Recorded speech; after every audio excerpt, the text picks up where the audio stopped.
So I want to let you know right up front that you are meeting this next gentleman at the same time that I am. Nick Santonastasso is who you're about to hear from. And pretty much everyone else on this summit is someone I've known for years. We've helped them with book launches. We've helped them do podcast interviews. You know, they've helped me, whatever. But Nick and I just crossed paths actually a few weeks ago. And this guy is absolutely incredible.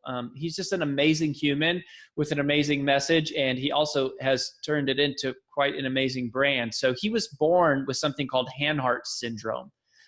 Only at the time that he was born, I think only he was the 12th case of Hanhart syndrome that was diagnosed in the world. And he's really, I think, only like one of 4 people with it that is living. And it basically is a rare birth defect that has left him with no legs, an undeveloped right arm, and a left arm with only one finger.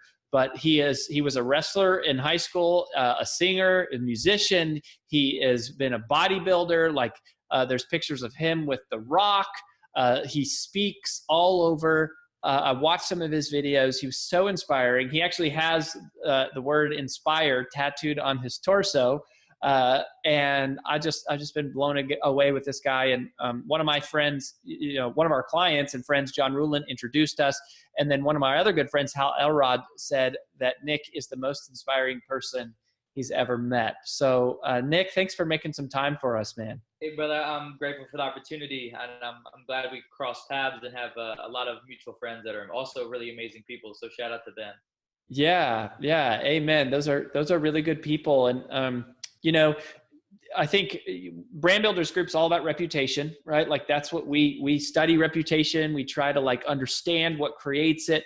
I think the people that you surround yourself is probably a part of that. Just before we dive into like your personal story, I'm curious, when you hear the word reputation, what do you think about? Like, what have been your philosophies on reputation? Why does it matter? Is there anything like in terms of how you would define it? Like, just what's your kind of free flow thought on what reputation's all about? Yeah, that's a great question. Reputation, what comes to mind is, how do people know how you show up, or how do people view you, or what is the first thing that comes to mind when they think of your name, or is there a certain slogan, or is there a certain picture that they get painted in their head for that reputation? And what I've realized is that one of my core values, not only in personal life but in business life, is longevity. And so I think that a lot of people are trying to get quick fixes, and so it's like, what can I get out of this collaboration, or what can I get out of this person, or what can I get out of this post, whatever it may be. But for me, I am more interested in longevity relationships. So I'm here to continuously provide value to someone that I want to be in my inner circle. I continuously want to nurture that relationship.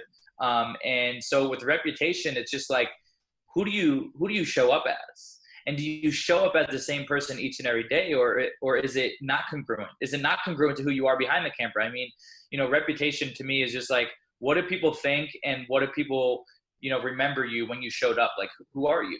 And my thing is not only longevity, but authenticity and transparency. You want to know how to build a brand? It's being authentic and it's being transparent, especially in a world where there's not many authentic, transparent people nowadays, especially with social media. I mean, we see highlights, bro. We see all the good stuff, and everybody's just posting their highlights. But how you build a real fan base, and a fan base that really cares for you, is you open up about the stuff that you struggle with, because we all struggle with something.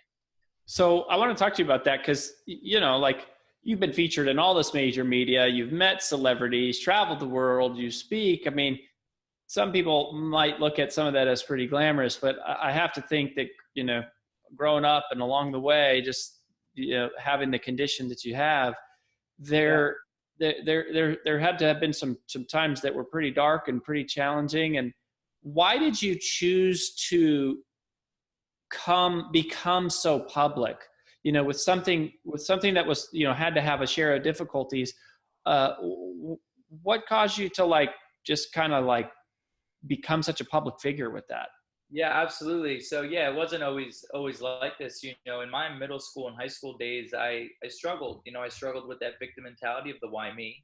Why do I have to be born like this? It pissed me off. I didn't get it. I was always focused on all the negative, all the things. And even with girls, I always tell people girls were my biggest suicidal trigger. As humans, we crave energy, whether that's masculine energy or whether that's feminine energy. And for me, I didn't get that feminine energy that I wanted or that I craved. And, there was, comments that girls said to me that really stuck with me and just made me feel like I was just this disgusting person. Right. And so the one thing I realized is that, man, you only get one body, Nick, and you don't like feeling this way. So what are you going to do to get out of that? What are you going to do to, get out of the slump you're in? And I've had suicidal thoughts, but I never followed through in them. I knew, the negative, what a negative wave that would lead my parents and my family and everyone if I took my life. And so it was a thought, but it wasn't something that I was going to do. And so, I was working on building this person. I needed to start, building my confidence. I needed to start building, my mindset and the things that I thought about and focus on, right? Like where focus goes, energy flows. And so, when I got into high school, I was looking for a way out. I was looking for, a coping mechanism per se, or, a sport or an extracurricular activity. And that was when, I got into bowling. At first, one of my best friends, he wrestled his whole entire life, but he decided to bowl his freshman year. And I just texted him, like we're still best friends to this day. And I did bowling and I realized that it wasn't for me. And I wanted something that was going to push me physically, much more physically and mentally. And my older brother was a wrestler, and, Dan went back to wrestling his sophomore year, and all my best friends were wrestlers. And so I wanted to become a wrestler. And at the time, this right limb was about 5 inches longer than it is now. My bone was growing faster than my skin. So it was like your finger, but super sensitive, and I couldn't really touch it on anything. And so, I told my friends, I can't lose my arm. I can't, if I hit my arm hard enough, my bone's going to come through my skin. I can't wrestle. And then, I always tell people we have ideas, and sometimes we blow ideas off, and then we start marinating on those ideas, right? Like figuring out, how am I going to accomplish this? What's in my way? And so, I presented the decision to my parents. I said, can we amputate my arm? Can we cut some of my arm off so I can wrestle? And, they were like, dude, like, are you serious? And I'm like, yeah, this is something that I really want to do. It's only going to better the quality of my life anyway. I'll be able to do more physical activities with it. And so my sophomore year, my parents went ahead and scheduled my amputation to amputate my arm. And, that was just for a chance to wrestle. It wasn't even like a definite chance. That was just a chance to wrestle. So it was two things. It was to better the quality of my life, but to have the chance to becoming a wrestler. And so, the question that we can all self-reflect on real quick, and I'll get more into it, is, what are the things that we need to cut off, to be successful? Hopefully it's not a limb like me, but what are the limiting beliefs? What are the stories we replay ourselves? What are the things that we focus on that we need to cut off? What are the people we need to cut out of our life that are holding us back? And so that's something that the viewers can, self-reflect on. But wrestling started my journey into building who I am now. And that built my confidence, because I was a kid that thought you were either born with confidence or you didn't have it. But I realized that confidence was a skill. And so, how we build confidence is keeping our promise within ourselves. So every time that we commit to something, every time we commit to a goal or commit to something, that we want to accomplish, and we don't do it, we lower our value. We diminish our self-value, the way we view ourselves, the relationship we have within ourselves, because we said we were going to do something and we didn't do it. And so how to build confidence is simply making these little promises to yourself, making these little micro challenges to yourself. And when you hit them, you not only physically applaud yourself, but you mentally applaud yourself. And so when you continuously do that and you build that muscle up, you're confident in your ability. When you say you're going to do something, it gets done. Your work ethic, your self-integrity. And so wrestling, from going from a JV wrestler to a varsity wrestler to, beating 2 kids my senior year from 0. These are the things that started building my confidence and allowed me to put myself out on the internet.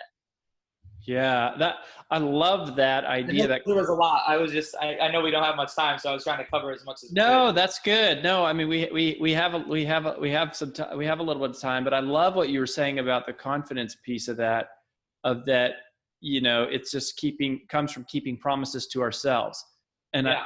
I think people think of confidence, like you said, as either something you have or you don't, and that's such a great way to be able to develop it. So why do you think you have such an engaged following?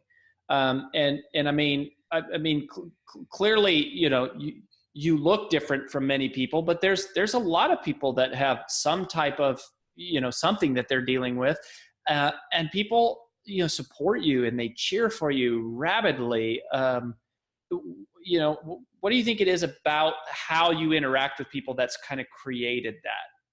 So first and foremost, I want to thank you for that compliment, because actually, in my head, I'm like, it's not good enough. Like my fan base isn't good enough, and they aren't loyal enough, and they're not, supporting me.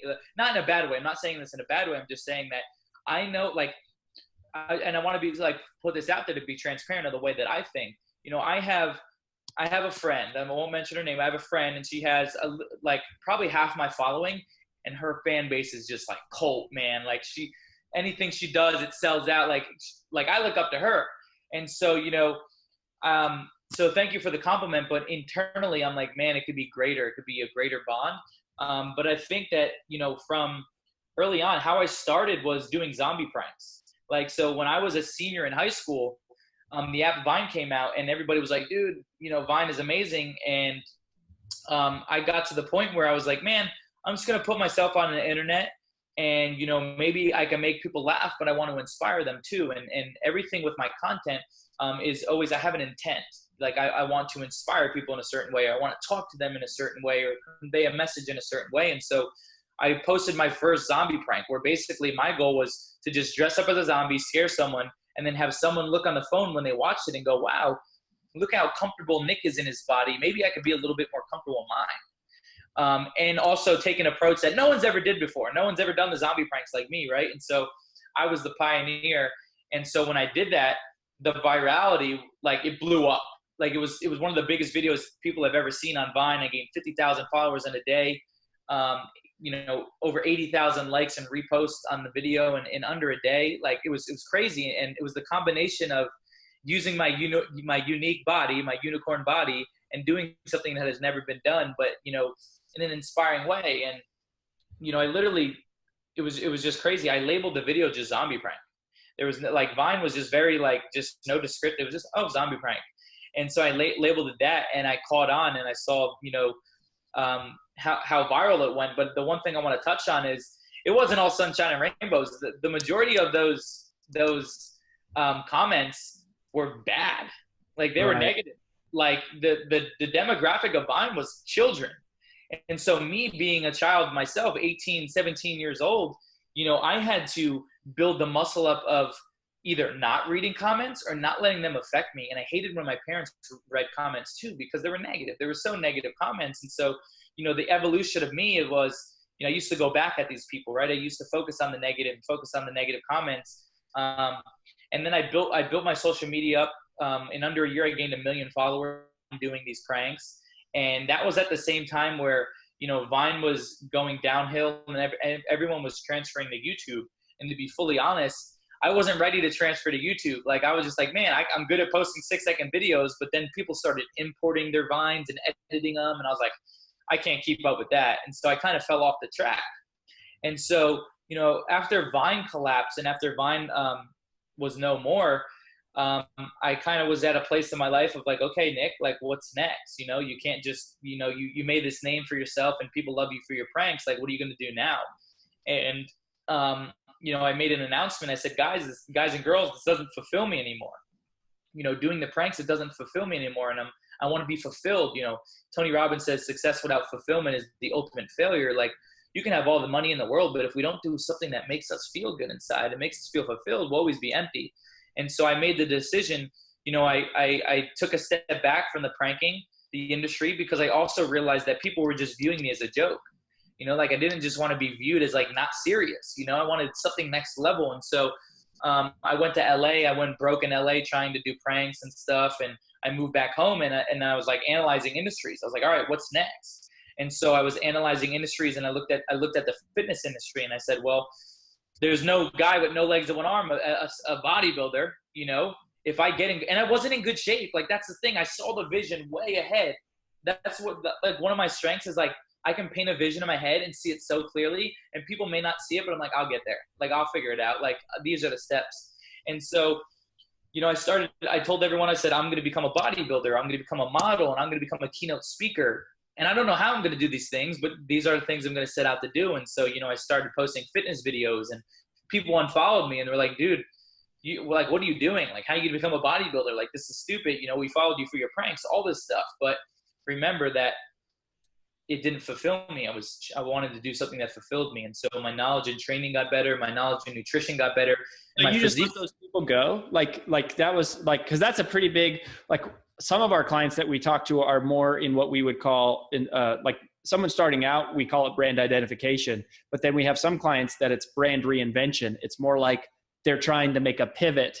And that's a pretty big pivot from zombie prankster to fitness model. And so you just like one day, like went cold turkey and just started posted fitness and health advice. Is that what happened?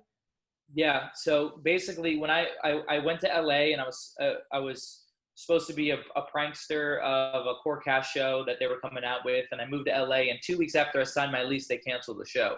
And so I went broke in LA. And so I moved home, and it was kind of like, now I don't view it as that, but it was like a failure for me. And so I came home, and it was just like recalibrating. I was like, all right, what is something else that I can take over that people will take me a little bit more serious? And I always looked up to people that were in shape. And so my thought process was, you can't buy a fit body. You can't buy a fit body, and you can't wake up with it one day. So if people see, if I commit so long to getting in good shape, people will be like, oh my God, like how? Like I wanted to get to the point where I took my shirt off at the pool instead of feeling unconfident. People were like, how the hell does that kid look like that? And, I pictured myself, I was like, man, if I could be on a fitness magazine, how inspiring is that? And if I could land covers, and maybe I can land supplement sponsors and make money like that and do photo shoots. Like that was my vision. And I knew that it was more inspiring. And it also went hand in hand with speaking. I was like, man, I can tie that into motivational speaking, but the speaking thing wasn't even on my radar. And so, I told my parents about that pivot. And, like I said, with fitness, like I can't just be jacked one day, or can't just be shredded like one day. It takes some time. And so I had to like fully commit and believe in myself, and like really just like keep that vision in mind. And so, I lost a lot of followers. And I remember I was starting my Instagram off with 25,000 followers, and I was posting these fitness videos, and people were like, dude, this is stupid. Like, I don't like your fitness videos. Like, what are you doing? But I just kept going. I was persistent. And then, maybe I finally got a video where it looked cool, and I was lifting like good amount of weight. And so I would pay the biggest Instagram bodybuilding account $400 a post. I didn't have $400 to spend, but I was finding $400 to post so I can get a bigger outreach. And so I was paying these accounts to post me. I was gaining followers, and then it got to the point where I didn't need them anymore, because when I posted something, there were so many eyes that it would get shared, and it would get shared all over, and I gained more followers. And maybe I had leverage with my followers to do cross collaborations where I didn't have to pay as much anymore. And so I grinded my way up. Like I grinded my way up in the bodybuilding world. Like people weren't following me. I paid for people to see me. I paid for my videos to get in front of people. Wow. I appreciate you sharing that. It's very honest. Like I think there's so many elements there. But I paid for. Yeah, just the exposure. You didn't pay for you didn't buy followers, but you bought exposure. And that's something that we tell people, don't buy followers, but buy exposure. That's what everybody does. That's what every media, movie, TV show, every Super Bowl commercial. I mean, they pay for it. They're paying for exposure. And how bold of you. And I think it's fascinating to me, Nick, of just how, number one, your whole like philosophy is built on longevity, yet the health situation that you've been battling, like you've taken that and said, like, screw that. I'm going to be about longevity. And then you also said, I'm not fit, like, but if I could do that, it's like you took the thing that you shouldn't have been able to do, and you went after that thing and said, because it's the thing I'm not supposed to be able to do, I'm going to make that my thing. And if I do, people will pay attention. And that's inspiring. And it freaking worked. Yeah. Well, like I said, I mean, even now, brother, I have a lot of plans. Like speaking isn't just it, right? Like, you'll see here in, a couple months, like I'm dabbling in different things, because I look at the industry and I go, well, how can I bring my uniqueness to that industry? And for people probably listening, like, oh, well, it's easy for him to say he has no legs of one arm. I mean, he stands out, but like there is something in you that makes you stand out. And that something And don't compare my story to your story. All of our stories are amazing. The things that people need to realize, and we all need to realize, is like all the things that you don't want to talk about on social media, you don't want to shine the light on. When you do, and you open up about those stories, that's when you'll get your people to connect with you on a deeper level, because you've been through the same stuff that they've been through. You know, there's so many people who are holding back and they don't want to go through the things that they struggle with or their darkest demons. But when you open up in an authentic, transparent way, and you show people what you've struggled with and how you overcome it, that's how you build a following. And so for me, like now that the way that I view my life is like, if I share this story, or if I get on this podcast, or if I get on this interview and share this, and this has the ability to help someone, then I'm in. Because there's going to be someone that resonates with that message, someone that's out there that never thought you went through some stuff, and you open up about it and they're like, man, I connect with this guy on a totally deeper level, or that girl, and they trust you more. And right, building a brand is all about having people trust you. And how you get people to trust you is you need to show up authentic and transparent, and people will call you out on your BS if you slip up. I think that is so powerful and so true, that the more that you open up about that, it's like the more visceral the connection is between people. So I think if you know, looking back, like you said, you know, you started your Instagram account with 25,000. Is there anything that you would have done differently to grow your following, either faster or differently or more engaged, like going back and doing it over again? Yeah, I would have been more proactive on commenting back to every single person. I would have commented back to every single person, more engaged in my DMs. So, you know, people don't expect, you know, influencers or people to reply back. And so when you do, you're not only standing apart, but that person will remember that. Like, whether you think it or not, like whether you don't think you're cool or not, like when you reply to someone in the comment or something, they remember that. And maybe they might go post it on their story, or maybe it's a hard post because they're just such a big fan of you. But I would be more proactive in replying to everyone's DM. And for the influencers out there that may be on a bigger scale, maybe that's something that you need to outsource, or have people pick up on your lingo and start replying for you, just so you're more engaged with your followers. Because it gets to the point where there's not enough time in the day. No way. There's not enough time in the day, but, you know, getting someone that knows how you talk, that, you know, you only say a certain thing, so it's not deviating from what you would say, and making sure that you're commenting back to everyone, regardless of if it's hate or not. Like, throw a little heart on a hate comment. Like, who cares? You know, like, and so just being more proactive on that, and also just collaborating. You know, collaborating is still key. You know, right now, I mean, I could be doing more collaborations, and you know, you can always be doing more collaborations, and there's always someone with less followers that's more inclined to, you know, collaborate with you. And there's someone that is, you know, maybe at the same level and they'll collaborate with you. And then there's people that are higher up, and maybe you have to do a little bit more for that collaboration, but always seeking out people in your industry or in your niche or whatever it may be that are congruent with what you put out, and collaborate with people, because, you know, everybody loves cross-pollination of followers. And when you mean collaborating, like, can you expand on that bit? Maybe it's reaching out and saying, hey, you know, let's do a video together. Or, you know, maybe I don't do much of this, but hey, like, can you throw this up on your story and I'll throw something up on my story? Or, you know, shout out for shout out. I mean, on Vine, it was the evolution of Vine for Vine, right? So you can repost Vine. So someone reposts your Vine and you repost their Vine. But on Instagram, maybe it's collaborating, or also there's engagement groups. Find engagement groups within, you know, just reach out and see if there's engagement groups. So what that is there's group chats in DM. So when you post a piece, you put it in this group and you have a bunch of people commented on it right away, because within the first 45 minutes of that post, as much engagement as you get is going to spike the algorithm and get you to possibly the discovery page. But within that first minute to 45 minutes, I think it's very crucial that you reply to every comment, that you're super engaged, and like the engagement groups have other people comment on your stuff. But like I said, if I started all over, I would be more proactive in replying to all the comments. And not only does that build a relationship with your supporters, but when people see that there's 500 comments rather than 250 because you replied to all 250, it makes it look better. Yeah, interesting. Commenting and collaborating. Those are pretty cool tips. So Man, this has been inspiring to hear your story, informative to like understand some of your process. Where do you want people to go if they want to stay connected to you and like follow your journey and see how, and even just watch like what you're doing? Yeah, so I'm on Instagram, Facebook, YouTube, LinkedIn at Nick Santonastasso, and then my website also is booknicksanto.com. You can go there, or mindofavictor.com. And so basically, this is where people can follow me. But like I said, I'm the guy with the really long last name, not just the no legs. So it's easy to spot out.